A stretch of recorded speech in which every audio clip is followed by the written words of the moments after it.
Government పెట్టిన కాడి నుంచి జ్యోతి మేడం గారు అన్ని బీసీ సంఘాల నాయకులకి ముందుండి మంచి కార్యక్రమాలు జరుపుకున్నారు. అందుకు అమ్మగారికి ప్రత్యేక ధన్యవాదాలు. ఐలమ్మ గారి చరిత్ర ఇప్పుడు వాళ్ళందరం ఇంతమంది వక్తలందరూ చెప్పారు. ఇవాళ ఎవరి చరిత్ర అయినా ఇవాళ యూట్యూబ్లో కొడితే అందరి ఇప్పుడు చిన్నపిల్లల కానించి యూట్యూబ్లో కొట్టి అందరి చరిత్ర చూసుకుంటారు.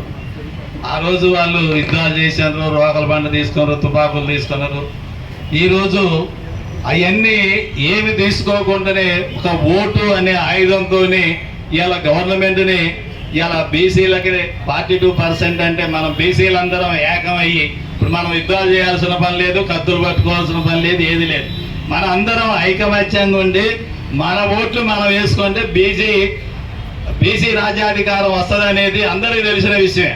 మనం ఇంకేదో గొప్పలు చెప్పుకోవటం కాదు, కానీ మనందరం ఐకమత్యంగా ఉండి రానున్న కాలంలో మనం బీసీలని గెలిపించుకోవటం అయితే మనం ముఖ్యమంత్రి పదం తీసుకోవటం, ప్రధానమంత్రి పదం తీసుకోవటం పెద్ద సమస్య కాదు.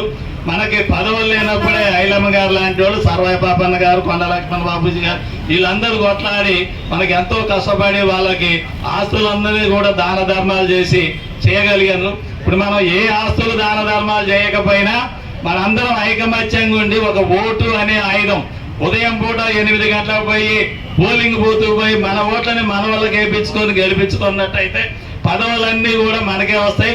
దయచేసి ఇక్కడ ఎన్ని ఉపన్యాసాలు చెప్పినా ఏం చెప్పినా కూడా ఈ ఐకమత్యము మనందరం కలుసుకొని మన వాళ్ళని మనం గెలిపించుకోవటం అంటే మనకి రాజ్యాధికారం వస్తుంది.